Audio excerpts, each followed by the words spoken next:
Barrientos, que es la persona que nos va a estar apoyando, va a estar precisamente apoyándolos a ustedes en muchos aspectos de todo el curso.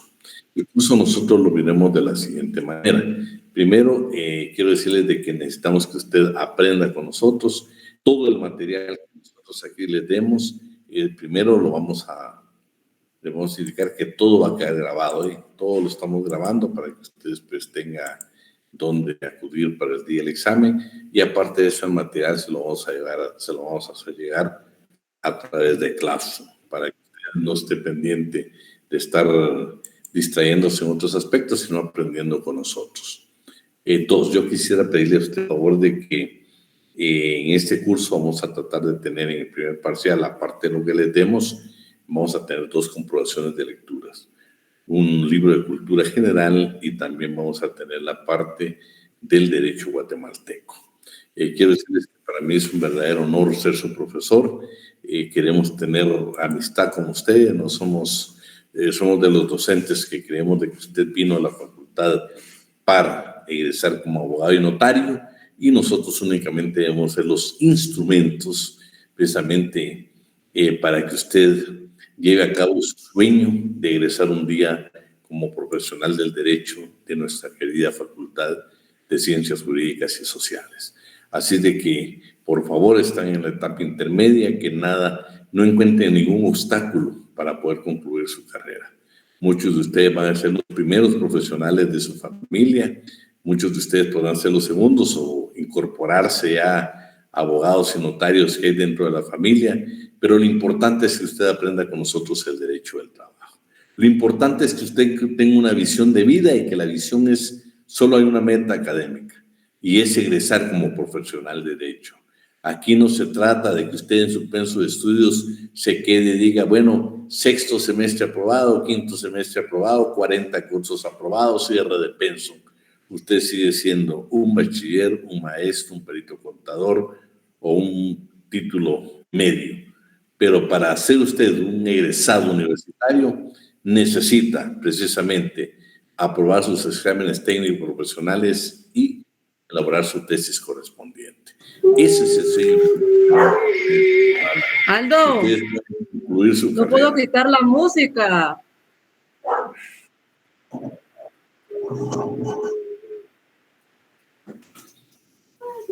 ¿Qué música? La de YouTube. Doselmi, todos te escuchamos.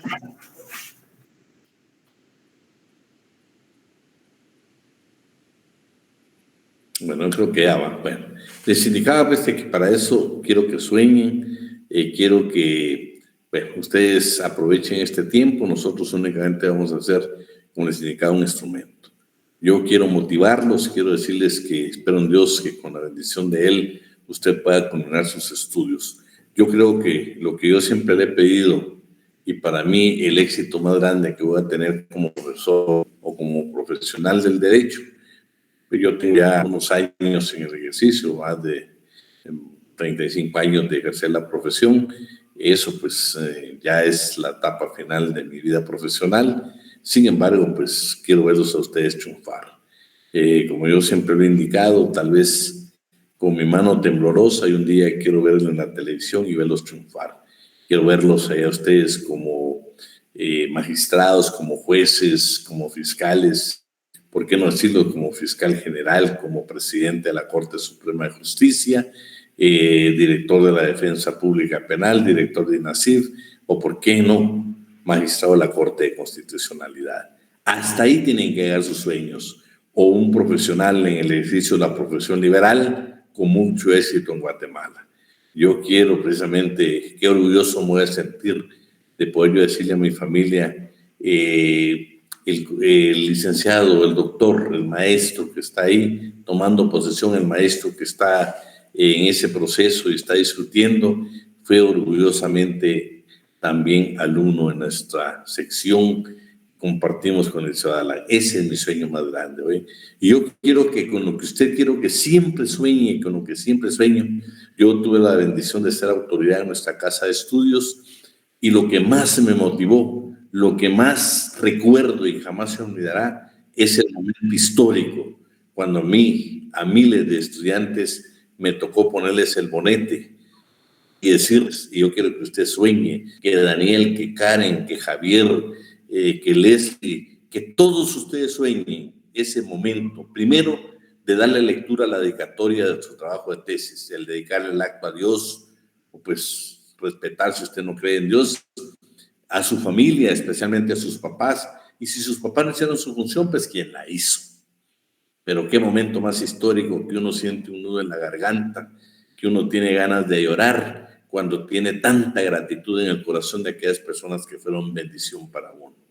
Imagínense, la lágrima no se detiene en el momento cuando el decano dice: en nombre de la 3 veces centenaria Universidad de San Carlos de Guatemala y de la Facultad de Ciencias Jurídicas y Sociales, le otorgo los títulos profesionales de abogado y notario y el grado académico de licenciado en Ciencias Jurídicas y Sociales. Ese es el sueño que usted debe tener y ese es el sueño que Dios nos va a permitir con Alan de verlos a ustedes realizados.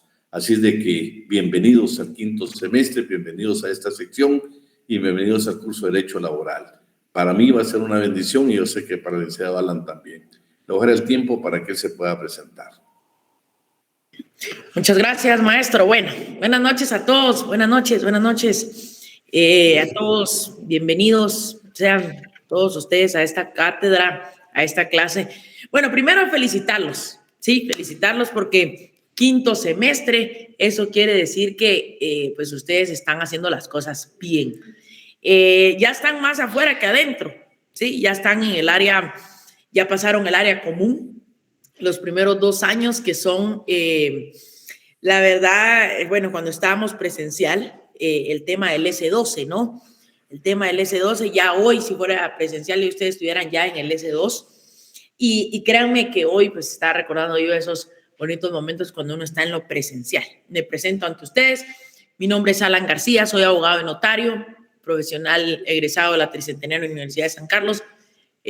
Actualmente pues soy asesor en el estado de Guatemala en algunas entidades, soy asesor en el sector privado también, tengo mi oficina, litigo derecho laboral, 9 años ya de ejercicio profesional como si nada, muy contento, también poseo una academia de derecho para la preparación del examen técnico profesional, 2 maestrías y pues acá estamos, ¿sí? Muchas gracias, Alicia, bienvenidos todos. Es un verdadero placer estar con ustedes, de verdad, poder compartir los pocos conocimientos. Creo yo que acá estamos todos para en este caso, aprender, ¿sí? Aprender, comprender, y que creo yo que al final que lo que queremos no es tanto una buena nota, porque yo siempre he dicho que la buena nota, hemos dicho con el maestro, perdón, hemos dicho que la buena nota no refleja el conocimiento. De nada nos sirve que tengan 100 todos si al final no saben o no van a poder responder o cuando vayan a una audiencia, pues no sepan cómo establecer ese conocimiento, aplicarlo. Le voy a dar un par de tips, ¿sí? Yo pues en algunas clases voy a estar compartiendo con ustedes algunos temas en específico. Primero, tengan un código de trabajo actualizado, ¿sí? Les recomiendo que tengan un código de trabajo actualizado. Ustedes dirán, bueno, hoy va a ser la primera clase, hoy va a ser presentación, pues nosotros la presentación es de minutos porque hoy el maestro pues de una vez va a ingresar a ver ya, a desarrollar temas porque somos muy puntuales en el ingreso de clases, a veces nos excedemos un poquito respecto a cuando finalizamos la clase, pero es parte del contenido. Nos preocupamos mucho porque usted lleve el contenido para que en su próximo semestre usted lleve los conocimientos para los procesales que le van a ser de mucha ayuda. Segundo, asista a clases. Yo sé que es muy cansado, al igual que ustedes, yo fui trabajador, me molestaba mucho el IC porque en ese tiempo el decano de la facultad era el maestro Avidán, siempre me pedía ahí mi DPI, me decía, no, vos no tenés esa edad, pues porque me miro un poco joven, pero era parte, ¿no? Igual fui trabajador, mis 2 fases, examen técnico profesional con mención especial, y pues ya hoy estamos, gracias a Dios, en otra esfera. Así que, tercer aspecto o recomendación. El maestro siempre se preocupa porque a ustedes les vaya bien en su examen. y su servidor realiza simulacros de repaso, es decir, vamos a repasar el contenido. Por ejemplo, si el examen es el día lunes, vamos a repasar el día domingo en la noche. Y ustedes dirán, Lick, pero el domingo, sí, porque algunos, obviamente no es obligatorio, dicen, Lick, y si nos da un repasito, vieran, esos repasitos son geniales, porque le refresca todo para cuando vayamos al examen. Hoy ustedes van a empezar a ver, ya es quinto semestre, dejan el área común, ya es más análisis, ya es más de interpretación, no es tanto memorizar. Nosotros no nos gusta que el estudiante memorice, nos gusta que el estudiante interprete. Y por eso son la razón de estos repasos. Hoy les voy a compartir yo 3 links, específicamente uno de Instagram, en donde ustedes me pueden seguir ahí. Ahí es donde realizamos los repasos previamente al examen. También tenemos un grupo de Facebook para todos los estudiantes de la clase, así que yo les recomiendo sigan y únanse a este grupo, puesto que a veces a la hora del examen dice, Lick, ¿cuál era el link? Y a veces se pierden los repasos. Así que, por favor, yo les acaten estas recomendaciones, ¿sí? Como dicen ahí, tips legales. Entonces, bienvenidos nuevamente a este quinto semestre. Lean mucho, no se confíen para el examen. Muchos, la vez pasada, hasta a mí me metieron en un grupo en donde estaban haciendo el examen en grupo. Entonces, tengan cuidado con eso. Nosotros hacemos múltiples variantes en donde, pues, el objeto del examen, a mí me estaban preguntando, vos mira, ¿y cómo viene el examen? Hasta a Lick le preguntaron, vos mira, ¿y cómo viene el examen? ¿Y qué van a preguntar? Entonces, no se confíen. La vez pasada estaba en una graduación también un compañero, ya hoy colega, estaba graduando y me dice el maestro, Alan Benítez, me dice, vamos a ver quién se está graduando, un compañero, un exalumno de nosotros, y fuimos. Y el punto es que Lick, mira, me dijo, anda, cómprate unas ametralladoras, vamos a entrar a celebrar como que fuéramos invitados. Ni nos habían invitado, ¿sí? Pero ahí estábamos celebrando con el estudiante. Entonces, la clase es muy amena. Sí, la clase, a diferencia de todos, ustedes no se van a aburrir porque toda vez de que les compartimos el material, no utilizamos libro y esto pues van a ver ustedes que hacemos un excelente match con el maestro, toda vez de que él, pues, en la experiencia y su servidor, pues tiene práctica, al igual que él, en el tema del litigio laboral y ahí les vamos a estar compartiendo. Algo que les recomiendo es conozcan la página de la Corte de Constitucionalidad. Conózcanla porque van a leer muchas sentencias.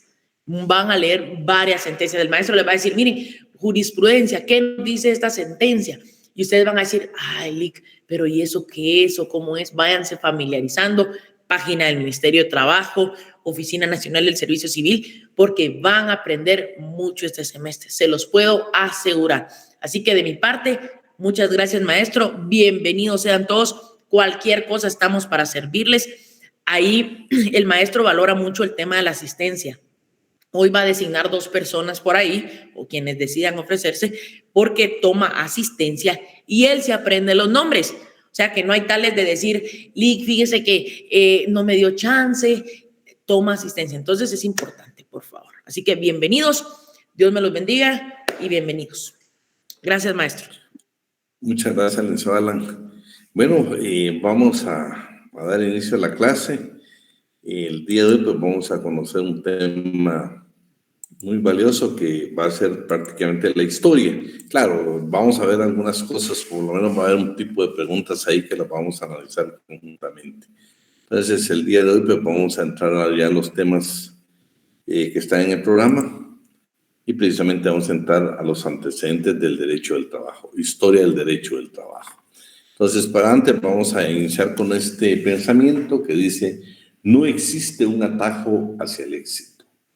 Para alcanzarlo necesitas de trabajo duro y de mucho valor, porque el deseo de alcanzar tus sueños siempre deberá ser mayor al miedo que puedas tener al fracaso. Entonces, hablando de historia del derecho, vamos a ver como primer punto, pues vamos a analizar aquí algún tema. Ahí está de donde nosotros precisamente tomamos este tema.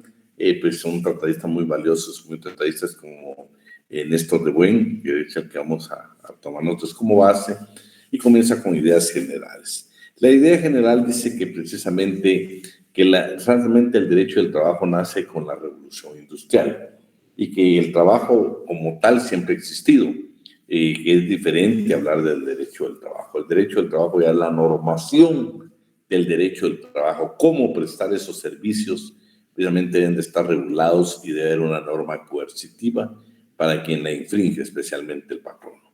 Entonces, hablar, pues siempre ha habido problemas de tipo social, pero lo valioso es de que siempre, ya cuando existe el derecho laboral, trata de evitar precisamente o trata de buscar un equilibrio en la prestación del servicio entre capital y trabajo. Yo creo que buscar desde el punto de vista social un equilibrio entre capital y trabajo, entre patrón y trabajador, es sumamente complicado por la condición de cada uno. Entonces estamos bien claros que vamos a hablar ahora del trabajo y en qué momento nace precisamente el derecho del trabajo, ya la normativa del derecho del trabajo. Vamos a ver que existen normas antes y después, pero de carácter social. Es hasta la revolución industrial donde realmente nace el derecho del trabajo. Haciendo comentarios como idea general, algunos tratadistas han considerado que la misma tecnología va a permitir que con el tiempo desaparezca el derecho del trabajo. Nosotros consideramos que, claro, cuando nosotros vemos países muy desarrollados,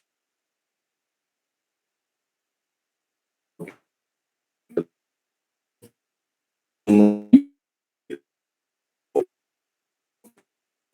el caso de países como el nuestro, donde sabemos que hay tecnología, pero tecnología que gracias a Dios no ha desplazado al trabajador como tal, sino que es parte de que contribuye al desarrollo, especialmente al desarrollo en el trabajo, o como un aporte para el propio trabajador para desempeñar el mismo. Vamos a ver, por ejemplo, en la etapa del hombre, cuando hablamos nosotros del comunismo productivo, lo vamos a dividir en tres: en salvajismo, barbarie y civilización. Y claro, para esto, quienes son amantes de la lectura saben que qué mejor que Federico Engels. El salvajismo es prácticamente la infancia del género humano. Es cuando el hombre precisamente vivía en bosques tropicales y subtropicales. Su protección era natural, protegerse de la lluvia, protegerse de la inclemencia, de las fieras que puedan existir. Pero sin embargo, como todo tiene su evolución, él dejó de vivir de los frutos, de las nueces, de las raíces, y se dio precisamente una etapa. La primera etapa fue exactamente la formación del lenguaje, el derecho que tiene el ser humano de comunicarse. Esta etapa del comunismo primitivo, el salvajismo, precisamente tiene como base esa parte de la comunicación. El hombre necesitó buscar esa comunicación y eso permite ya el desarrollo, y ahí está el invento del arco y la flecha. ¿Y qué es lo que logramos con todo este desarrollo? Que el hombre entonces entendió la capacidad que debía transformar para su propio beneficio el producto de la naturaleza. Así es de que podemos decir que el trabajo era comunal frente a los grandes riesgos que genera el entorno. La solidaridad humana se constituye en un instrumento esencial para la supervivencia, que sin duda va acompañada de cierta división del trabajo que evidentemente no es asalariado. La segunda etapa del comunismo primitivo, la barbarie. En la barbarie tal vez lo más, hay cosas bien importantes que narra Federico Engels, pero por ejemplo aquí dice que en la parte del oriente, la parte oriental, el continente oriental, dice que hicieron más la domesticación de animales y por supuesto en la producción de cereales. Inicialmente se hizo como un follaje para animales, pero posteriormente también lo utilizó los seres humanos. En América dice que el primer animal domesticado fue la llama, que ustedes ven en el documental, que todavía los vemos en el área de Perú, en el área de Bolivia, inclusive muchos con fines estrictamente turísticos. Y el maíz que dice que en América solo había un cereal cultivable, el mejor era el maíz. Es tan importante el maíz que desde esta etapa, de esta de esta etapa del ser humano, de la evolución del ser humano, ya se reconocía que se producía en el continente americano. Lo valioso es de que, por ejemplo, que hace 5 años aproximadamente, se recuerdan que apareció una famosa ley que le denominaron la Ley Monsanto. No tenía ese nombre, pero le denominaron Ley Monsanto. Esta ley pretendía de que, por ejemplo, que alguna entidad, más que todo de carácter extranjero, que tenía que ver con este nombre Monsanto, pues venía. Aparentemente Guatemala había adquirido un compromiso internacional con legalizar precisamente las patentes de varios productos, y dentro de eso está el maíz. Nuestros pueblos originarios pues fueron los primeros que se opusieron, y ya el Congreso de la República había aprobado precisamente esta ley, y sin embargo tuvo que dar marcha atrás y derogarla. Y gracias a Dios pues se logró de que el maíz sigue siendo algo nuestro, algo que no tenemos nosotros que pedirle permiso a ninguna persona, especialmente a extranjeros, para poderlo producir y, por qué no decirlo, para poderlo consumir. Entonces ya estamos de que el cereal fue el maíz, y el primer animal domesticado en América, especialmente en la parte del sur, fue la llama. Luego, por supuesto, dice Engels que señala que probablemente el cultivo de cereales fue para follaje de animales, después se dio para la alimentación del hombre. Aparece también el hierro, el invento de la escritura alfabética y el empleo literario en esta etapa. Sin embargo, esta etapa se reconoció exactamente por el arado de animales y la agricultura. Vamos a ver más adelante que inclusive ya en la civilización vamos a ver de que este arado precisamente muchas veces lo ejecutó la mujer. La civilización como la tercera etapa. Esta civilización pues ya habla del periodo de la industria propiamente dicha y del arte. La civilización dice que lo más importante aquí fue la formación de los famosos clans. Y había un jefe del clan que era el mago, el único que conoce los tremendos secretos de producir la caza y los hombres. Él es quien preside las terribles sesiones de iniciación de los jóvenes, iniciación a todas las condiciones de la futura vida, verdadera etapa de aprendizaje cívico y social. El jefe del clan daría lugar a un trabajo sometido a órdenes de un tercero. Claro, antecedente del trabajo subordinado. Sin embargo, no se trata de un trabajo destinado a producir lucro, ya que domina la actividad de interés colectivo y no el particular en concreto. En la civilización también es lo que les hablaba. Aparece el arado y que se convierte precisamente en un instrumento de la mujer. Y vemos en muchos documentales en África, en otros países, donde la mujer sigue siendo parte precisamente del trabajo en la agricultura. También en esta etapa de la civilización ya nos narran de que había la diferencia entre el rico y el pobre, entre el dirigente y quien era parte de la esclavitud, de la servidumbre. Se reconocía mucho en las sepulturas. Por supuesto, quienes dirigían, quienes verdaderamente eran las autoridades, eran los que mandaban, los que tenían el poder, dice que eran conocidos por las sepulturas monumentales donde eran enterrados. Sin embargo, el proletariado, el artesano, no tenía realmente ese privilegio, y pues precisamente dice que su cuerpo era envuelto en una capa vegetal, enterrado bajo la vivienda, en la fosa o el pozo de extracción fuera de servicio. O sea, era también determinante ver las clases sociales en cuanto al momento del fallecimiento. Ya aquí ya se reconoce la explotación del hombre por el hombre, ya es parte de la naturaleza humana. ¿Qué pasa en Asia Occidental? En Asia Occidental, precisamente ya en el pasillo, dice el Medio Oriente, ya entre el río Éufrates y el Tigris, lo más importante acá, ahí habla pues qué países son actualmente, Siria, Irak, pero lo más importante acá es de que esos ríos permitieron precisamente aldeas de pescadores, la producción agrícola que se daba precisamente aprovechando la cercanía de los ríos. También en esta etapa dice que la actividad laboral fue estrictamente agrícola. Sin embargo, pues por eso provocó que hubieran granjas hubiera una manufactura a la vez, abundante los oficios, ya habían panaderos, habían carniceros, habían carpinteros, habían herreros, toda esta clase de artesanos ya existía, pero la actividad principal era la agricultura. Por lo tanto, ya vemos la división del trabajo.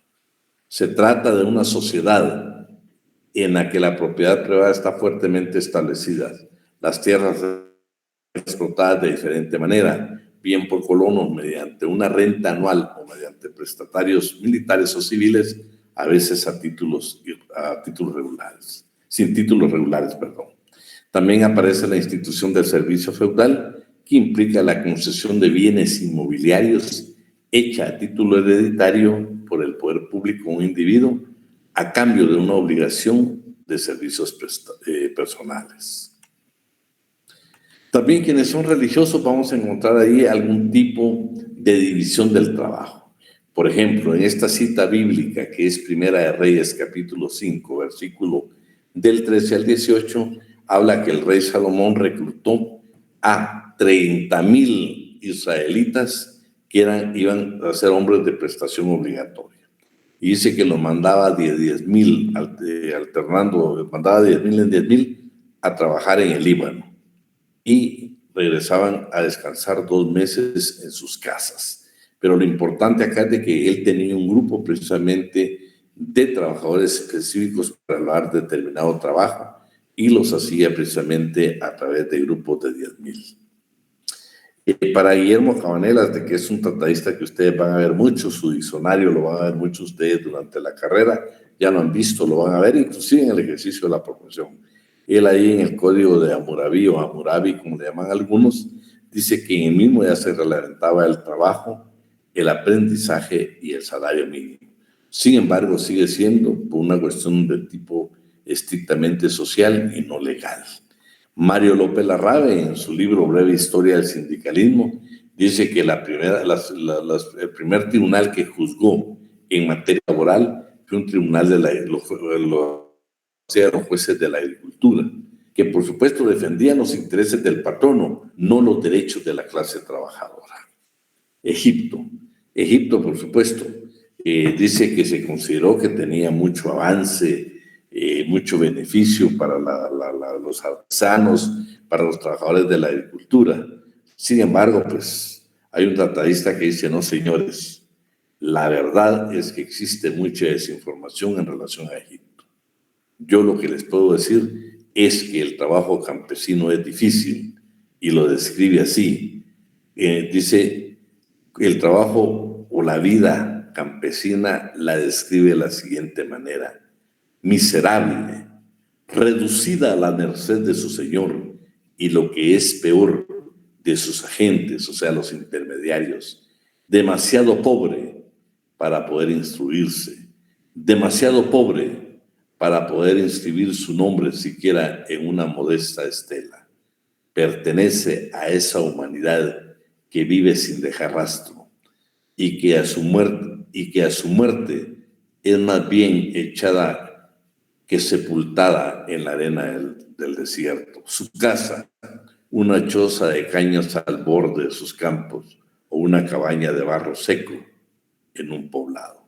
Su mobiliario, algunas jarras de tierra cocida, cestas de mimbre, una manta para dormir. Humildes cosas que duran todavía menos que su poseedor. Esa es la descripción. Dijo, no señores, no es cierto que estemos viendo un Egipto diferente. Yo conozco y describo este Egipto. Yo conozco este trabajador, este artesano, este trabajador especialmente en la vida campesina de la siguiente manera, y es la descripción que le dimos lectura. También dice que luego pues en Egipto aparecen los talleres artesanales.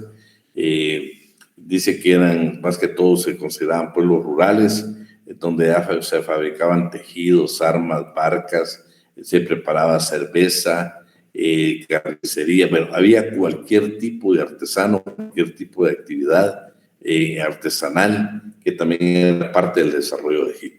En las grandes ciudades proliferaban los oficios relacionados con los enterramientos. En general, en Egipto, los salarios se pagaban en especie, mediante la entrega de producto de consumo de uso cuyo valor adquisitivo resulta muy difícil de determinar. Existía una especie de asistencia médica para quienes sufrían accidentes de trabajo. A fin de cuentas, un régimen de explotación que pudo provocar y provocó desórdenes sociales e inclusive el ejercicio del derecho de huelga. Para Guillermo Cabanelas, Egipto predomina el trabajo esclavo al lado de los oficios libres.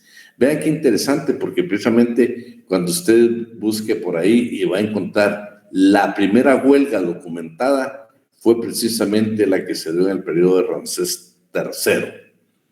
Precisamente se estaba construyendo el templo, ahí habían precisamente artesanos de la piedra y otro tipo de artesanos dirigidos por escribas, y dice que llegó el momento, porque cuando usted lee toda la historia dice que habían guerras que permitieron que no llegaran los alimentos, o sea, las especies que se le pagaban precisamente a esta casa de artesanos no había llegado. Al extremo que fue la primera huelga documentada, ellos tuvieron que decir, bueno, no podemos trabajar más porque el salario era alimenticio, era en especie, y no llevarles producto precisamente estaba desgastando su cuerpo. Y dice que ellos tuvieron que gritar en esa huelga, tenemos hambre y sed. Claro, tuvieron que ser atendidas sus peticiones aún en ese entonces. Una historia que la historia narra que fue la primera huelga documentada. Sin embargo, si ustedes ven, pues no podemos decir, fueron atendidas sus peticiones, pero cuando usted lee todo lo demás, posteriormente hubo represalia.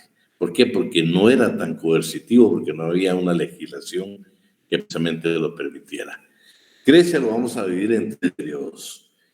Para esto quiero que me ayuden. Aquí ya aparecen los filósofos, ya aparece Aristóteles, Platón, Sócrates.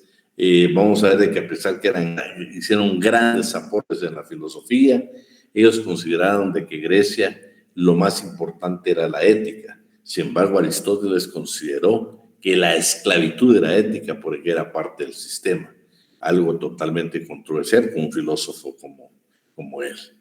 Bueno, para no solo estar hablando yo, pues necesito que alguien me apoye y miremos el primer periodo de Grecia. ¿Alguien que los pudiera apoyar? Vamos a verle. Buenas noches. Ayúdame, ¿quién me va a ayudar? Yo, Jennifer Texta. Jennifer, bueno, vamos, Jennifer.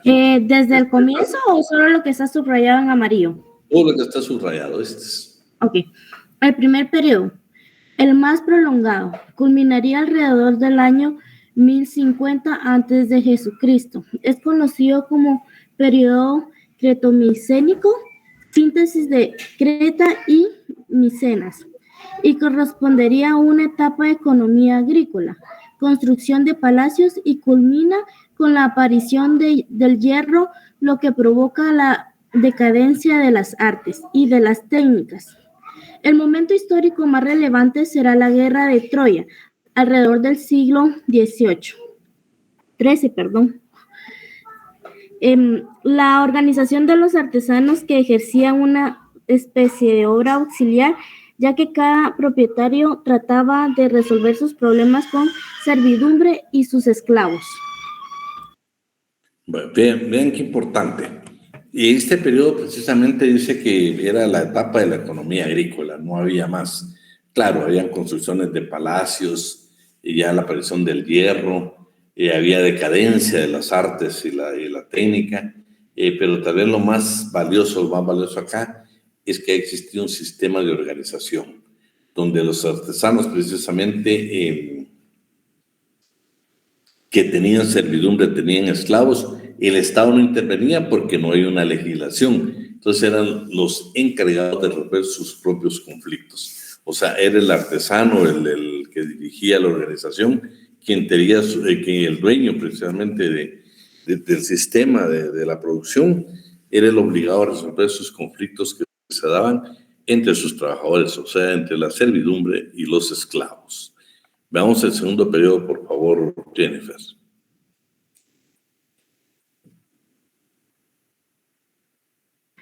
El segundo periodo, La época arcaica está marcada por la dispersión de los griegos, la sustitución del grupo familiar genos por la ciudad, la aparición de la moneda y grandes esfuerzos de los trabajadores en todas sus actividades.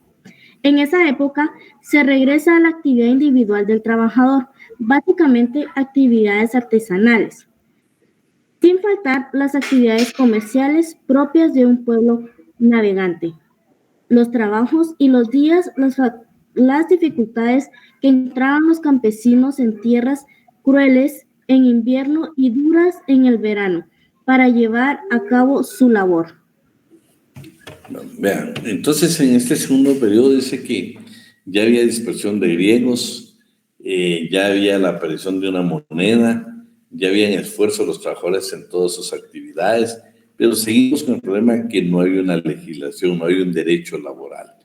Por supuesto, ya se dieron las actividades artesanales nuevamente, ya teníamos una serie, tal vez un tipo de regulación, habían otras actividades como por ejemplo la parte del pueblo navegante, en fin, ya teníamos más desarrollo.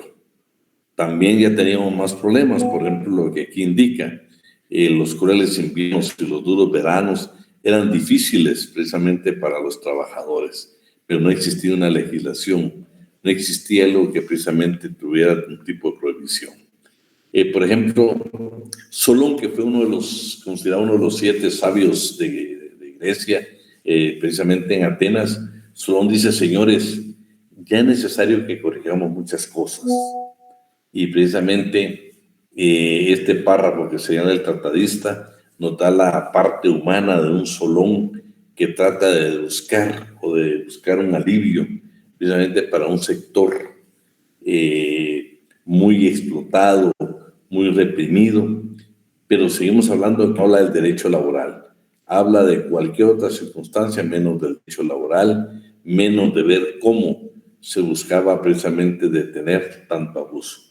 Veamos, por ejemplo, qué decía Solón, por favor, donde dice en Atenas. En Atenas, Solón, 594-593. Trató de hacer reinar la equidad con una condonación de deudas, la liberación de los atenienses arruinados, vendidos como esclavos por sus acreedores, la prohibición de los préstamos garantizados por la persona misma del que se los pide, la parcelación de los grandes dominios. Se preocupó de la suerte de los agricultores humildes del Tica, recompensando a los que mataban los lobos, reglamentando el uso de los puntos de agua, prohibiendo abatir olivos, probablemente para evitar la erosión de los terrenos, y plantar a menos de 9 pies del campo vecino, y fijando las condiciones del emplazamiento de las colmenas. Además, prohibió a los hombres ejercer el oficio de mercaderes de perfumes para luchar contra el lujo. Vean qué interesante, vean qué parte humana tenía este Solón, pero no hablaba del derecho laboral, hablaba de cualquier otro punto, menos de los derechos laborales. Hablaba precisamente de respetar derechos humanos de la persona, pero no del derecho del trabajo. Veamos qué dicen esta etapa, que era una etapa intermedia, era el esplendor económico. Por favor, Jennifer. Es una etapa de esplendor económico con enorme cantidad de esclavos producto de las guerras, que ejercían prácticamente todos los oficios. Cita Bourriot sus funciones y entre ellas las de joyero, fabricante de broches, zapatero, despensero, burrero, campesinos, viñadores, muleros, artífices en carretas y camas, cortadores de madera resinosa, curtidores, zurradores, fabricantes de sandalias y odres, zapateros, remendones, herreros, fabricantes de vasos y cubetas, tal vez mineros, negociantes, tenderos, carniceros, vendedores de pescado, de salazones, de pan, de legumbres, de sésamo, estopa y cola, quincalleros, perfumistas, barberos, jornaleros, portadores de ánforas, recaderos, secretarios, etc. No faltan en ese periodo los profesionales liberales y entre ellos la actividad más destacada sería la filosófica. La actividad fundamental desde el punto de vista económico sería la cultura. Es la época de Sócrates, Platón y Aristóteles. Vean, ya es la historia, ya es la parte, seguimos hablando que la agricultura es la actividad principal. Y la última etapa, sí ya estamos hablando que ellos modifiquen. Si se dieron cuenta, por ejemplo, lo valioso de esta etapa, de esta parte, es de que dice que ya los vencidos en guerra ya no eran utilizados únicamente como esclavos, sino que los distribuían en diferentes oficios. Eso era importante porque eso permitió precisamente su desarrollo. Veamos la última etapa. La última etapa, Grecia helenística, se caracteriza por los grandes triunfos de Alejandro, que se extienden hacia el oriente para integrar los inmensos territorios de Grecia. Abundan los prisioneros de guerra, pero no necesariamente se convertían en esclavos. En su lugar, dice Bourriot, muchas veces se les incorporaba a los ejércitos griegos. Subsiste como actividad fundamental el trabajo agrícola en condiciones de miseria para los campesinos. Se combina ese trabajo con el industrial de escaso desarrollo y se inicia el proceso de la transmisión hereditaria de las actividades artesanales, germen del sistema gremial. Destaca Bourriot la creación de algo que podrían ser talleres del Estado. Un tema importante es la condición misma de los trabajadores. Bourriot afirma que los salarios eran escasos y que la prosperidad ática era un espejuelo que ocultaba mucha miseria. Proliferaban las contrataciones temporales con salarios a destajo, lo que ensombreció el clima social sin llegar. Sin embargo, a la organización de asociaciones profesionales no faltaron movimientos obreros, si bien fueron excepcionales, ya que la mayor parte de los conflictos eran individuales. Las ciudades griegas, afirma Bourriot, no conocieron en la época helenística grandes movimientos de huelga. En las profesiones liberales, las más importantes serían las de banqueros, médicos y profesores y actores. Ciertamente, el larguísimo periodo de nacimiento desarrolló esplendor político y económico de Grecia.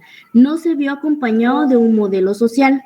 No parece ser que los legisladores, Solón incluido, se hayan preocupado en particular de una regulación del trabajo favorable a los trabajadores, aunque sí de la actividad misma, pero a cambio de ello, Grecia creó la civilización. A Grecia se debe enorme desarrollo del arte arquitectónico y escultórico y de la belleza en todas sus manifestaciones. Pero, de manera particular, el concepto mismo de la ética, aunque uno de sus máximos exponentes, Aristóteles, ya haya considerado ética la esclavitud. Lo que estábamos hablando, de que a pesar de que tanto desarrollo, tanta filosofía, tanto conocimiento, pues ellos consideraban que la esclavitud era ética, era como parte del sistema. Claro, estamos hablando de guerras, estamos hablando que habían vencidos, pero sin embargo, pues a pesar de que ustedes, cuando vio filosofía y vio Aristóteles, pues es increíble que este tratadista indique de que él consideraba ética la esclavitud. Es sumamente complejo, sumamente increíble imposible de creer. Bueno, ya hablamos de Grecia. Si Grecia habla de puro desarrollo, habla de filosofía, habla de grandes avances, pero tampoco quiso entrarle a regular, entrarle a normar la parte del derecho del trabajo. No existió el derecho del trabajo.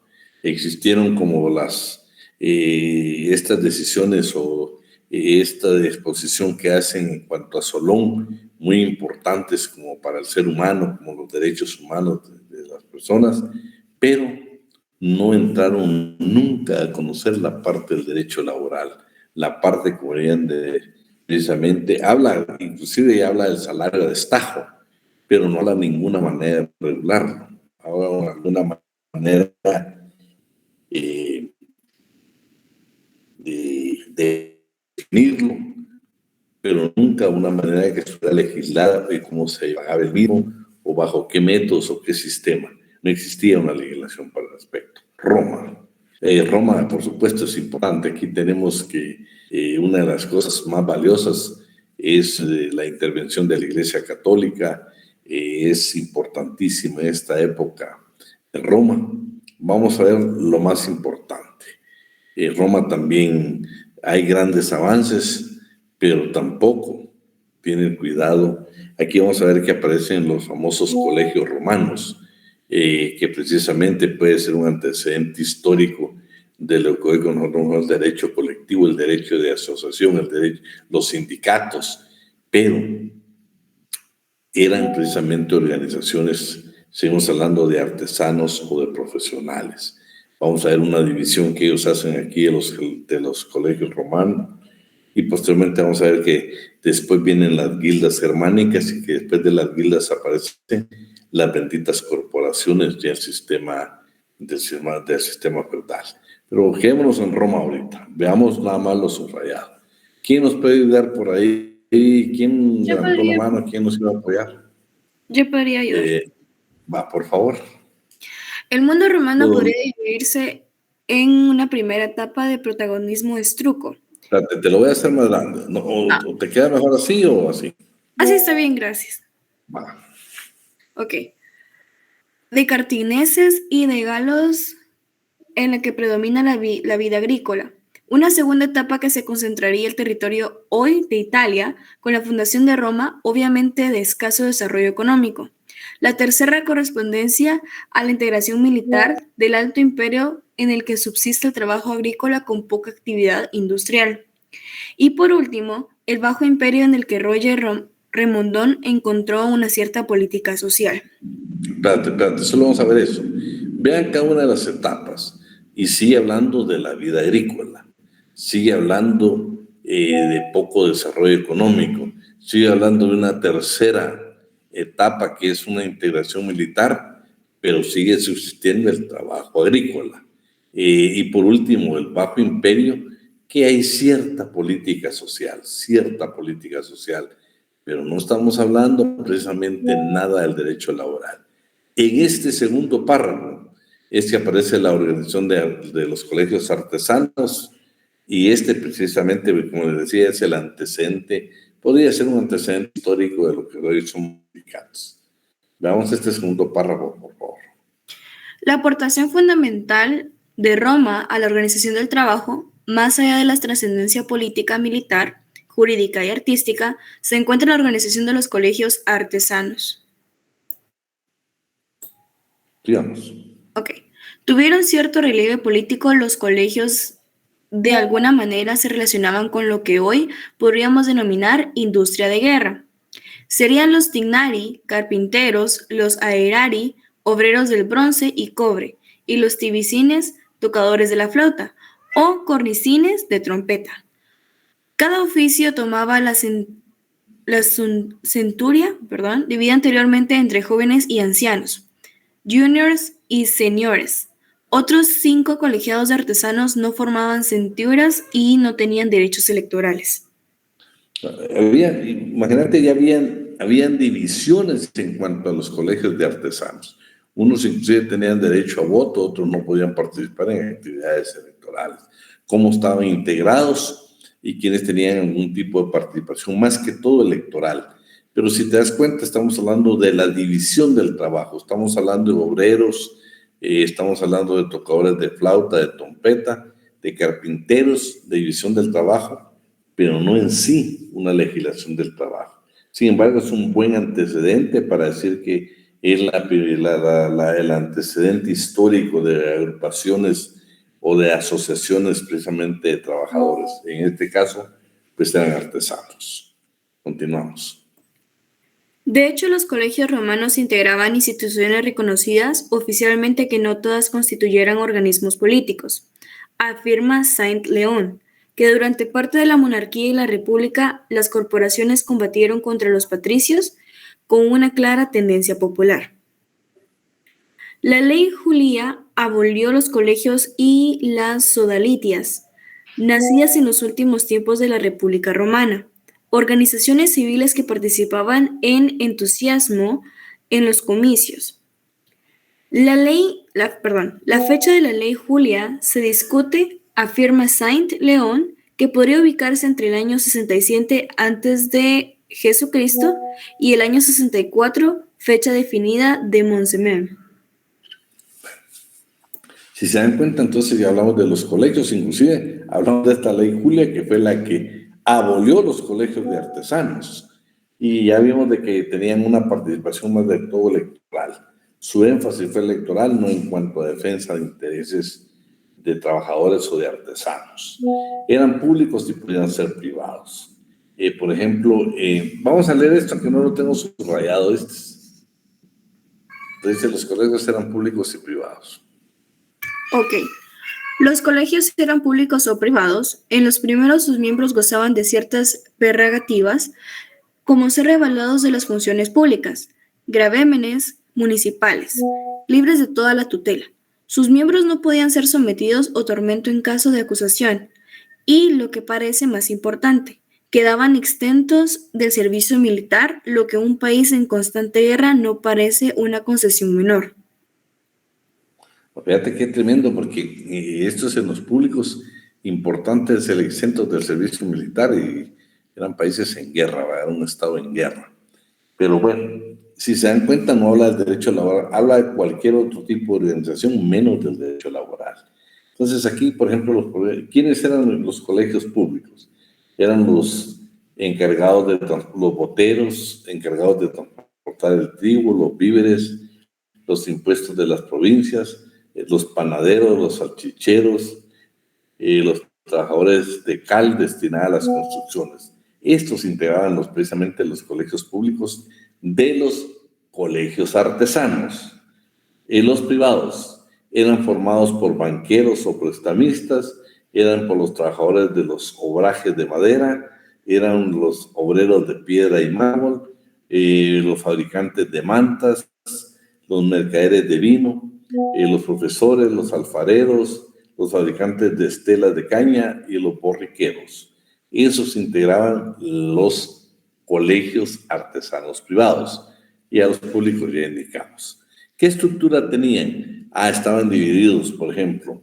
La estructura era vertical. La primera categoría era formada por colegiados, que generalmente eran hijos de artesanos de la misma profesión.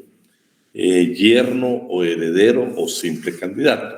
La segunda era integrados por magistrados de corporaciones, que eran los jefes de un grupo de 10 miembros, los curadores, procuradores, síndicos, cuestores oficiales, administradores de los fondos comunes y representantes de los colegios. Y por último, estaban los jefes ejecutivos de la corporación, que eran patrones, como a veces eran denominados, y los jefes honorarios de las corporaciones. Los colegios romanos gozaban de personalidad jurídica, aunque no siempre fue así, no lo que obligó a que adquirieran bienes por terceras personas.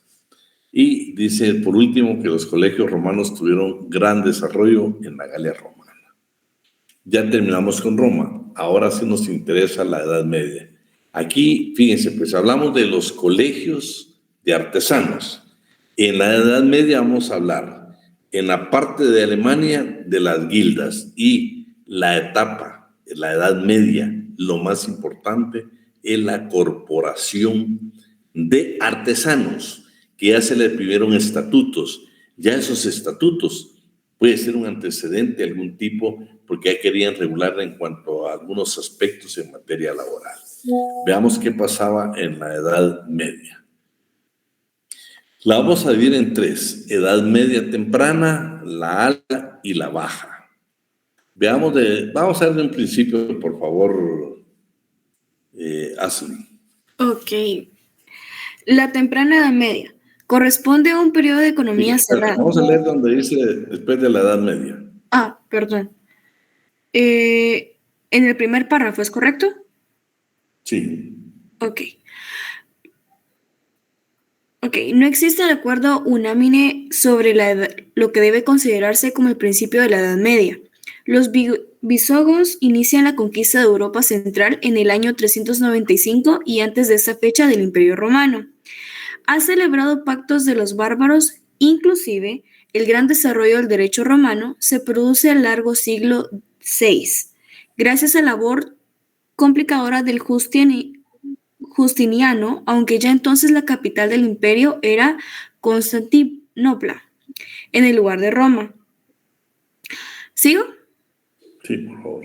En general, sin embargo, se considera a partir del siglo V. Surgen las condiciones particulares del sistema medieval, cuyas 3 etapas principales no habrán de tener la misma duración en todas partes. Ahora sí, solo subrayado. Ok. La temprana Edad Media corresponde a un periodo de economía cerrada. Europa se vuelve hacia adentro con disminución de la importancia de las ciudades y el decaimiento de la vida urbana en el beneficio de un incremento de la actividad campesina. El comercio exterior, tan rico antes, se esconde ante las amenazas árabes que le permiten controlar el Mediterráneo. En lugar de existir como una Roma, una economía urbana y provincial, lo que sobreviene de una economía rural y doméstica. Espérate. Si se dan cuenta, ya estamos hablando de que ya no era una economía urbana, sino que nos vamos a una economía rural. ¿Por qué? Porque esta temprana Edad Media es el nacimiento de los famosos del sistema feudal, los feudos. Vamos al segundo párrafo, por favor. Ok. El enorme poder central del imperio desaparece y se pulveriza en los feudos. Es lógico que los pueblos germánicos hayan recogido el derecho romano solo la parte privada y hayan mantenido respecto de ella el nombre público del derecho civil, ya que de otra manera estarían justificando el regreso al sistema imperial. Sí, pues ya estamos hablando, ellos ya quieren que desaparezca el sistema imperial y nos volvemos en un sistema feudal. Veamos la Alta Edad Media, o sea, su cúspide. Únicamente lo subrayado. Ok. La Alta Edad Media, es importante destacar que la Alta Edad Media se produce en un renacimiento de la cultura con el nacimiento de las universidades, el auge de las complicaciones y en el orden arquitectónico con la construcción de grandes catedrales góticas que obligaron a la concentración permanente de grandes masas de trabajadores. Los glosadores y los posglosadores hacen de Babilonia la cuna de la reinterpretación de derecho romano con un resultado que no necesariamente coincide con el sentido original de las reglas. Bueno, entonces aquí si se dan cuenta ya lo importante aquí de que hablamos, por ejemplo, de la parte del auge de las universidades, de la parte del orden arquitectónico. Vean, ya hubo concentración permanente de grandes masas de trabajadores, pero seguimos viendo que destacan el nacimiento de las universidades, la parte de la arquitectónica, pero no hablan de un derecho del trabajo. La Baja Edad Media, a esto ya vamos a hablar de que ya la parte alta terminó y ya la Edad Media va descendiendo. Veamos qué dice la Baja Edad Media. La Baja Edad Media, expresión de un modo alguno, implica una decadencia, constituye una época del florecimiento cultural, económico y jurídico de Europa Occidental que establece las bases para el esplendor del Renacimiento. Al mismo tiempo, vive la crisis del sistema feudal. En general se considera que culmina en el siglo XV. Bueno, y luego pues les habla del fenómeno importante de las cruzadas, habla además que la parte cultural musulmana que ya interviene precisamente en esta etapa. También dice de que Inglaterra, precisamente, hablamos ya, acuérdense que Roma, hablamos nosotros que teníamos los colegios de artesanos, pero veamos que esta parte que está subrayada ya nos habla qué pasó en Inglaterra. En Inglaterra las guildas existieron desde el comienzo del siglo IX, pero en el de Europa Central se duda que su existencia es antes del siglo VII, pero no después. En realidad, la guilda, sin perder su esencia de organización de artesanos, tiene mucho de pagana, de centro de reuniones en las que se cruzan las armas con sentido deportivo y se celebran banquetes. Saint-León encuentra en ellas un soplo cristiano de la antenuria y el rigor de su germanismo. Sin embargo, dejando abierta la duda, nos dice que nos parece más probable que los primeros apóstoles originarios de Italia o de Galia hayan llevado de su país el pleno de instituciones nuevas, y que la idea primitiva de guilda haya sido tomada con el colegio romano. Esa idea, regenerada y transformada por el espíritu cristiano, se combinó de las tradiciones y las costumbres que formaban la herencia moral irreductible de la raza germánica. Se cristianizó y se germanizó, se convirtió en guilda. Vean qué interesante. Ya hablamos nosotros que aparecen los famosos colegios romanos o colegios de artesanos, que para la historia, después de eso, la siguiente etapa de organización de artesanos fue precisamente las famosas guildas que eran germánicas. Y pues dice que prácticamente como que era la continuación, o sea, desaparece esa parte y aparecen las guildas que tenían precisamente otras características, pero sigue siendo que eran precisamente integradas o formadas por comerciantes y trabajadores y posteriormente por mercaderes y artesanos. Veamos qué dice el último párrafo. Entre las características de las guildas se encuentran de las asociaciones de asistencia mutua formadas por comerciantes y trabajadores, a veces con matices religiosos. Es hasta después del siglo X, y dice Saint-León, que aparecen las mercaderes y artesanos. Si te das cuenta, entonces inicialmente ya tenemos de las guildas. Las guildas eran por comerciantes y trabajadores y posteriormente mercaderes y artesanos. No hablamos de una legislación, posiblemente de una característica de una asociación de artesanos, que por supuesto entre los artesanos podemos mencionar todos los trabajos que hemos indicado. Veamos esta parte que está subrayada nada más. Lo característico de la corporación era la escala gremial, que se repite siempre en la historia, inclusive en la actualidad, con regulación de la duración del aprendizaje y los deberes del aprendiz, que podía ser corregido por el maestro, quien ejercía con la enseñanza una especie de tutela civil con obligación alimenticia y educativa. El aprendiz... Sí, por favor. El aprendiz capaz se transformaba en compañero una vez que adquiría el maestrazgo y se asumía la condición de obrero especializado.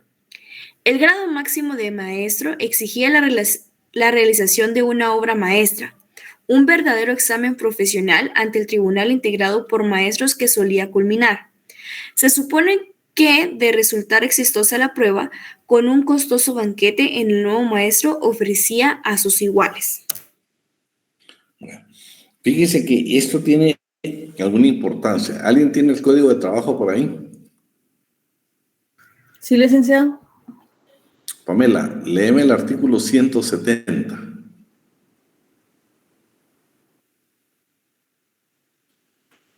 ¿170? Artículo 170. Son aprendices los que se comprometen a trabajar para un patrono a cambio de que éste les enseñe en forma práctica un arte, profesión u oficio, sea directamente o por medio de un tercero, y les dé la retribución convenida, la cual puede ser inferior al salario mínimo. Vean, pues, lo interesante cuando yo pongo a leer esto es de que esto estamos hablando, nos tenemos de un sistema feudal, estamos hablando de la Edad Media. Vean qué interesante. Por ejemplo, México también tenía legislado el aprendizaje. Sin embargo, dijeron, señores, tenemos que derogar esta norma. No podemos estar hablando en este siglo de una institución que nace en el sistema feudal. Y México decide expulsar de su ordenamiento jurídico precisamente el trabajo de aprendizaje. Nosotros en Guatemala tenemos, de conformidad con el artículo 170, legislado el trabajo de aprendizaje. Sin embargo, veámoslo en la práctica. Díganme, ¿dónde aplicarían ustedes el trabajo de aprendizaje? Y es sumamente complejo, porque, por ejemplo, si hablamos de la parte de un trabajo artesanal, se recuerdan que antes el aprendiz se daba más que todo en talleres automotrices, de motos, en herrerías, en carpinterías, pero hoy por hoy, pues no termina siendo uno más que una víctima de una explotación laboral, porque lo toman a uno como que fuera aprendiz, cuando realmente es un trabajo de adulto, un trabajo normal, y de conformidad con la lectura del 170, es el único trabajo en Guatemala que se permite que se pague menos del salario mínimo. Lo importante es de que si ustedes leen esa parte y leen el código, está hablando de que si en un caso no nos da, el patrón no nos da a nosotros, después de haber cumplido con todos los requisitos, el tipo establecido, haber aprendido el arte, el oficio, la profesión, si no nos quiere otorgar el procedimiento, después del 171, 172, están los procedimientos que van a tener que nombrar inclusive la participación de un maestro de educación primaria y de maestros especializados, o bien utilizar los maestros de los institutos para evaluar al trabajador, y si gana, le dan la Inspección General de Trabajo le da determinado tiempo al patrono para otorgar ese diploma. Pero si se dan cuenta, se le perdió la esencia. Por eso creo que México tiene un muy buen criterio de expulsar del ordenamiento jurídico. Claro, nosotros vamos a encontrar en algunas normas específicas todavía el trabajo de aprendizaje. Por ejemplo, en lo que es la aviación, ahí todavía hablamos un poquito de aprendizaje. Creo que ya es tiempo que también modernicemos nuestra ley en cuanto a este tipo de trabajo. Regresamos con Ashley. ¿Dónde vamos, Ashley? Ya terminamos ese. Ya terminamos eso. ¿Va? Leamos estos 3 párrafos. Si quieres, le voy a hacer yo referencia. Estos 3 párrafos lo que se refiere es primero a una jornada de trabajo. Que fíjense que ya estamos hablando de las corporaciones. A las corporaciones se le permiten tener estatutos. Y dice que dijeron, bueno, señores, es necesario tener una jornada de trabajo. Entonces dice, por regla general, los estatutos corporativos ordenaban el inicio de la jornada al salir el sol con el sonido del cuerno que anunciaba la terminación de la vigilancia nocturna. En general, concluían a la caída de la noche, hora variable de acuerdo a las estaciones, ya sea verano o invierno.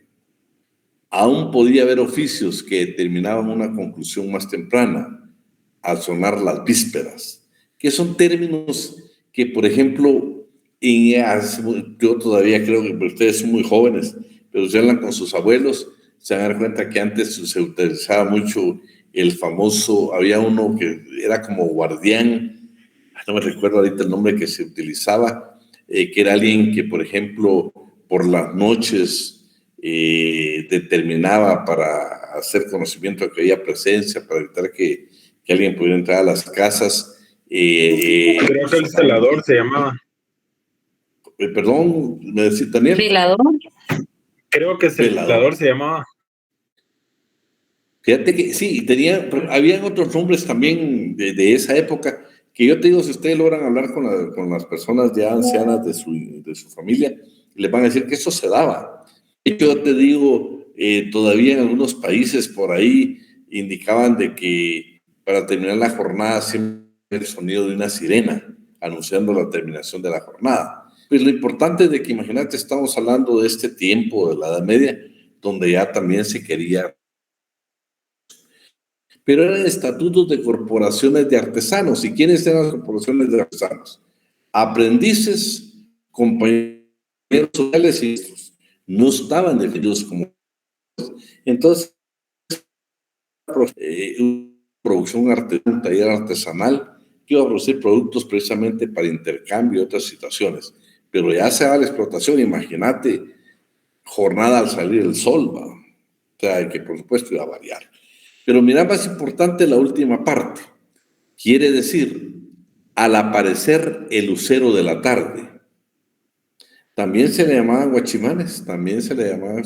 Pero mira qué importante, que quiere decir, al aparecer el lucero de la tarde.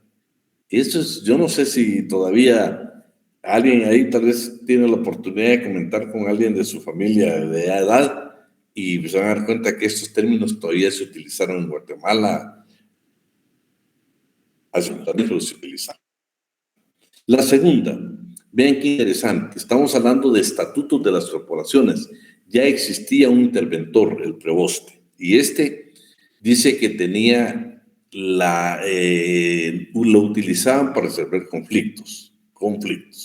Lo importante es de que esos conflictos de conciliación y arbitraje dice que llegaban a tener una sentencia arbitral y muchas veces era sobre el salario mínimo. Pero lo interesante de todo esto es de que actualmente, el próximo semestre, cuando nosotros miremos derecho colectivo, vamos a ver la sentencia colectiva, la sentencia arbitral o el laudo arbitral.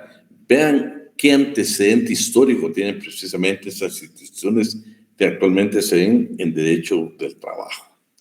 La labor social de las corporaciones se manifestaba, sin embargo, mucho más en las funciones de asistencia que a través de fundaciones de instituciones de caridad destinadas a socorrer a ancianos y a los enfermos y a los lisiados de las corporaciones.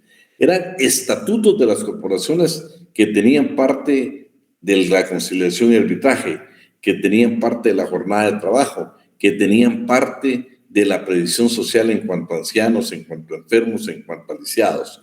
Si se dan cuenta, pues es un antecedente histórico precisamente de algunas instituciones del derecho colectivo del trabajo actualmente. Léeme esta parte donde dice el pacto de servidumbre. Ok. El pacto de servidumbre, el campesino se comprometía a trabajar las tierras del señor gratuitamente, recibiendo a cambio protección del castillo. La leyenda o la tradición menciona que también otras prestaciones del servidor, particularmente el odioso reconocimiento del derecho de perna,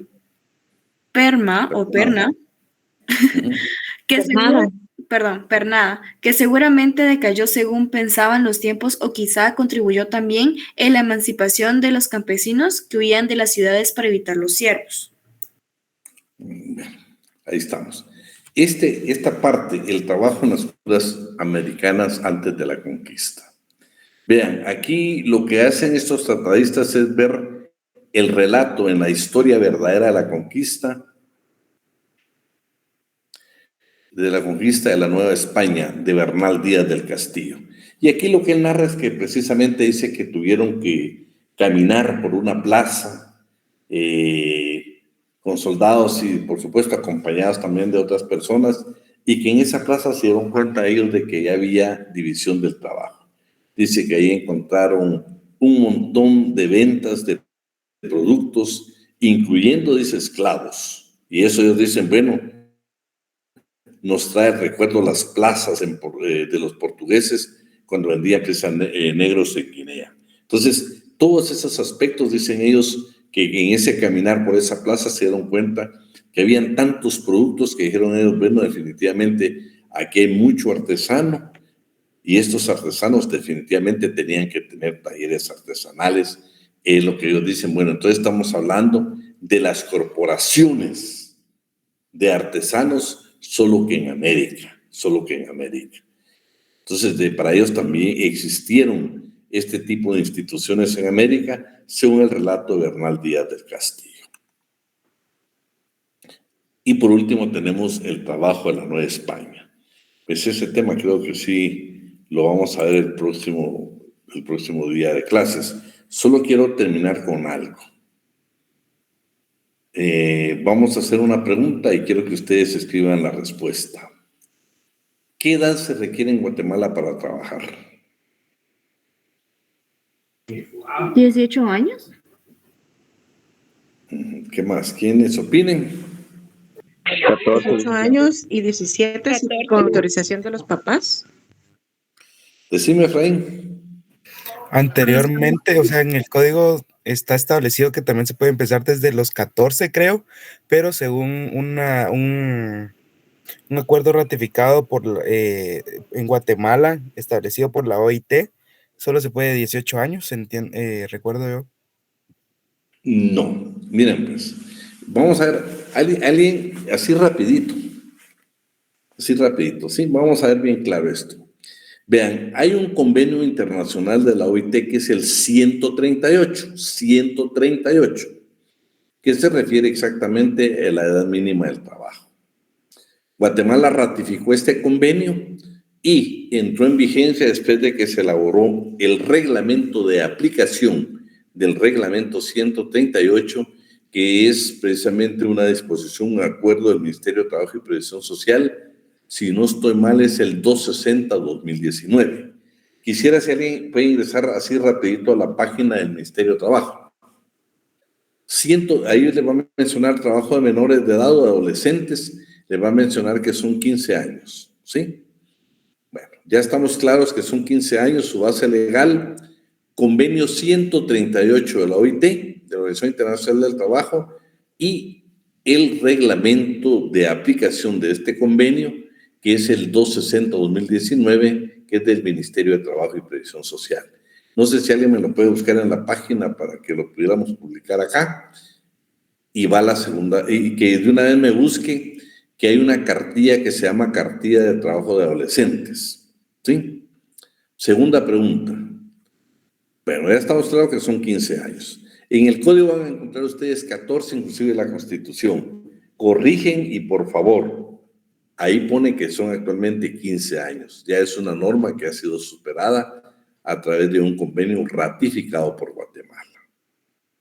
Veamos una segunda pregunta. ¿Puede un menor de edad de 15 años? ¿Qué encontraste ahí, Rafa? Buenas noches, licenciado. Aquí encuentro el permiso para adolescentes. Aparecen varias cartillas. ¿Qué dice Rafa? Algo así rapidito. Dice permiso para adolescentes trabajadores en cumplimiento de las funciones de las leyes del país. Asignan a la Dirección General de Previsión Social como dependencia del Ministerio de Trabajo y hay varios derechos laborales y convenios, el 138, 182 y acuerdos gubernativos. ¿Qué acuerdo gubernativo tiene ahí? El 250-2006 para la aplicación del convenio 182 y el procedimiento para la efectiva aplicación del convenio 138 de la OIT. ¿Pero no te menciona el 260-2019?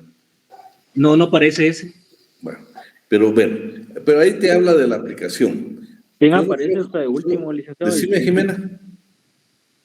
Buenas noches, Lic. Eso mismo le iba a comentar que lo que leyó el compañero dice de último acuerdo ministerial número 260-2019, que era el que nos comentaba.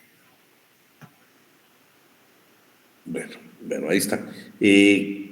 Solo tengo duda porque está hablando del 182 también, ¿va? ¿Del convenio 182? Sí, también está ahí arriba. ¿Alguien me puede buscar nada más el título del convenio 182? Solo el título, ¿a qué se refiere? Es el convenio sobre las peores formas de trabajo infantil. Bueno, ese también es sumamente valioso. Ahí estamos. Ahora, no podemos buscar ahí ustedes este acuerdo, tiene que ser acuerdo gubernativo 260-2019.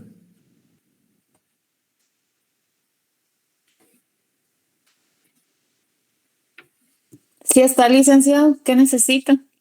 ¿Qué dice? ¿Qué se refiere?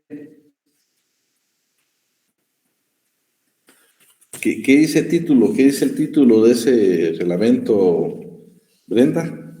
Dice procedimiento para la efectiva aplicación del convenio 138 de la Organización Internacional del Trabajo OIT, convenio sobre la edad mínima de admisión al empleo. Ahí estamos. Vean, pues. Ya resolvimos la pregunta. Son 15 años. No son 14. 15 años o más, no menos, 15 años o más. Segunda pregunta. ¿Requiere un menor de 15 años la autorización de los padres para trabajar? Sí. ¿Qué dicen? Si estamos hablando que debajo de los 15 años no se puede otorgar empleo, entonces es definición. Sí, licenciado. Bueno. ¿Alguien tiene el código de trabajo? Licenciado. Bueno, dime, Pamela, léete el 31 del Código de Trabajo, artículo 31, despacito para que lo entendamos muy bien, ¿oíste? De acuerdo. Artículo 31. También tienen capacidad para contratar su trabajo, para percibir y disponer de la retribución convenida y en general... Pamela, detenete. Vean lo que... Espérate, Pamela. Vean lo que Pamela está leyendo y usted lo puede leer. Tienen capacidad para contratar su trabajo y recibir su remuneración continua. Y disponer de la retribución convenida y en general para ejercer los derechos y acciones que se deriven del presente código, de sus reglamentos y de las leyes de previsión social. Los menores de edad de uno u otro sexo que tengan 14 años o más y los insolventes y fallidos. Las capacidades específicas a que alude el párrafo anterior lo son solo para efectos de trabajo y en consecuencia no afectan. Vean, qué interesante. Pamela le dio lectura a la base legal. No se necesita la autorización de los padres. Ahí está clarito que tenemos capacidad para contratar nuestro trabajo y recibir y percibir nuestra remuneración. Los menores, ahí habla de edad de 14 años o más. Actualmente ya quedamos que es de 15.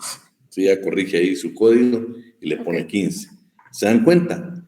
Y somos capaces de adquirir derechos y obligaciones. Es más, un menor de edad puede pertenecer a un sindicato. ¿Qué dicen ustedes? Un trabajador de 15 años.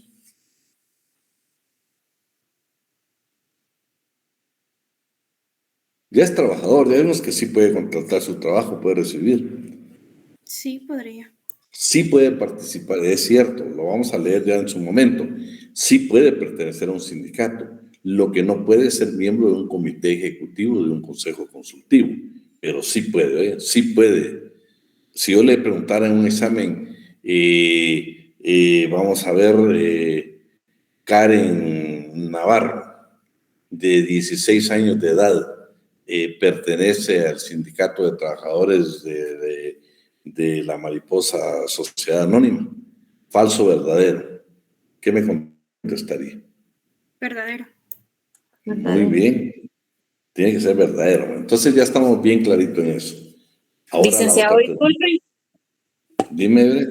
Perdone, aunque no se necesita el permiso de los papás, sí debe estar registrado en el ministerio, perdón, en la inspección de trabajo. Fíjate que eso, si vos buscas, también ahí me lo voy a encontrar en la página. Fíjate, Brenda, que realmente el Ministerio de Trabajo, no sé si cambiaría la disposición, pero no, para mí no la puede cambiar. Si el 31 te da facultad para firmar tu contrato de trabajo, para hacer todo eso, no necesitas autorización del Ministerio de Trabajo. Lo que el Ministerio de Trabajo es llevar un registro donde, Brenda Judith, si sos menor de 15, tenés 15 años y sos trabajadora, lo único que tiene que darte es, te da el conocimiento de todos tus derechos. ¿Sí?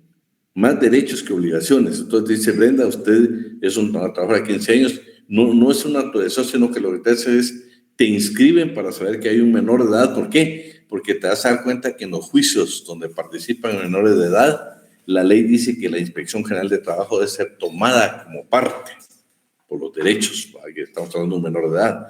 Entonces, por eso es necesario un registro, pero no una autorización, porque el artículo 31 es bien claro y preciso. Imagínate, dice cualquier derecho que tengas, cualquier acción que pudieras ejercitar como trabajador, puedes hacerla a los 14 años, dice ahí. Claro, ahora sabemos que es de 15, pero si te das cuenta, no se necesita la autorización. Yo creo que todavía en la página aparece autorización para menores de edad, pero realmente sí, lo que es un registro. Sí, le hacía la pregunta porque en el artículo 4 del Acuerdo Ministerial 261-2019 dice que se deben registrar en la Inspección General del Trabajo y aparte habla de la Unidad de Protección de la Adolescencia Trabajadora y habla de ciertos registros que deben de cumplir los adolescentes ahí para obtener la información. Sí, pero fíjate, Brenda, que ese registro, como te digo, es porque en todos los juicios donde intervienen menores de esto tomar en cuenta la inspección. 2, para efectos de supervisión, para efectos de visita, de la visita que hace la inspección. Es importante conocer los derechos de los menores porque sabe, también los menores de edad tienen otros privilegios. lástima el tiempo. Ustedes, no sé si es el 148, alguien tiene por ahí su código 148. Ahorita se lo busco, licenciado. Busquémoslo. Sí, licenciado. Artículo 148. ¿Qué dice? ¿Manda? Decime. Gracias, mijo. Se prohíbe, inciso A, reformado por el artículo 10 del decreto 6492 del Congreso de la República, el trabajo en lugares insalubres y peligrosos para varones, mujeres y menores de edad, según la determinación que de uno u otros debe hacer el reglamento o en su efecto la Inspección General de Trabajo. B, suprimido por el artículo 10 del decreto 6492 del Congreso de la República. C, el trabajo nocturno y la jornada extraordinaria de los menores de edad. D, el trabajo diurno de los menores de edad en cantinas u otros establecimientos análogos en que se expendan bebidas alcohólicas destinadas al consumo inmediato. Y E, el trabajo de los menores de 14 años. Bueno, o sea, está prohibido. Es más, lo vamos a analizar por el tiempo después. Quiero que nada más en su código penal el 156 bis. Eso les queda para la próxima clase. Bueno, entonces, estamos de que vamos a registrarnos, pero no vamos a pedir una autorización. Si el 31 te da la libertad de contratar, no tenemos por qué estarle pidiendo permiso a la inspección. Claro, lo tenemos que hacer porque, si se dan cuenta, en el 148, para el empleador, tareas que debe ejecutar o trabajos que debe ejecutar, por ejemplo, el menor de edad. Inclusive hay reducción de la jornada de trabajo. Entonces, por eso es el registro, porque entonces estas dos dependencias del Ministerio de Trabajo deben de estar pendientes que no se violenten derechos de los menores de edad de 15 años o más. Esa es toda la historia, Y ahora tienen base legal y por favor siempre consulten la página del Ministerio. Pero lo que dice la ley, lo dice la ley muy claro y preciso. Bueno, lo vamos a dejar hasta ahí. No sé si ya decidimos quiénes nos van a ayudar para la asistencia. Yo le puedo apoyar si desea, licenciado. Bueno, ¿no habíamos hablado de eso? No, No, licenciado. Bueno, el licenciado ahora les habló a ustedes de que vamos a llevar asistencia, vamos a llevar participación. Entonces ya estamos que Pamela nos puede ayudar. No sé quién otro más nos pudiera ayudar. Andrés, dije el artículo 157. Yo le puedo ayudar también, licenciado. Entonces quedamos con Pamela y Astrid. Pamela y Astrid, se quedan un minuto después para que yo les dé mi número de teléfono. Así brevemente, ¿qué dice el 156 bis? Alguien que lo tenga así rapidito. Ahí tenemos un minuto. Empleo de personas menores de edad en actividades laborales lesivas a su integridad y dignidad. ¿Lo leo todo? Sí, adicionado por el artículo 25 del decreto 9-2009 del Congreso de la República. Quien emplea a personas menores de edad en actividades laborales lesivas y peligrosas que menoscaben su salud, seguridad, integridad y dignidad, será sancionado con prisión de 2 a 4 años y multa de 20,000 a 100,000 quetzales. Ahí quédate. ¿Se dan cuenta qué delicado es? Si usted contrata menores de 15 años, tiene responsabilidad penal ahora. Por eso ustedes ven que recientemente hay una serie de instituciones que están agrupadas. ¿Y qué les dijera esta semana? Creo que fueron a rescatar por explotación laboral a una zona, no me recuerdo qué zona fueron, pero usted lee esta semana que estamos terminando, precisamente fueron consignadas unas personas por explotación laboral, exactamente por tener menores de 15 años en lugares de trabajo. Más que todo sean tortillerías y en tiendas. Eso es totalmente prohibido. Por eso menciona el 182, la abolición de cualquier forma de explotación infantil. Bueno, pero se dan cuenta, son temas sumamente interesantes. Hoy estamos viendo cultura general, pero cuando entremos a esos temas es de pura discusión, y va a ser hermoso el derecho laboral. Así es que solo los que me van a ayudar para la asistencia se quedan, y los demás, pues si Dios quiere, nos vemos el día lunes. Pasen un feliz descanso y un fuerte abrazo. Igualmente. Muchas gracias. Gracias.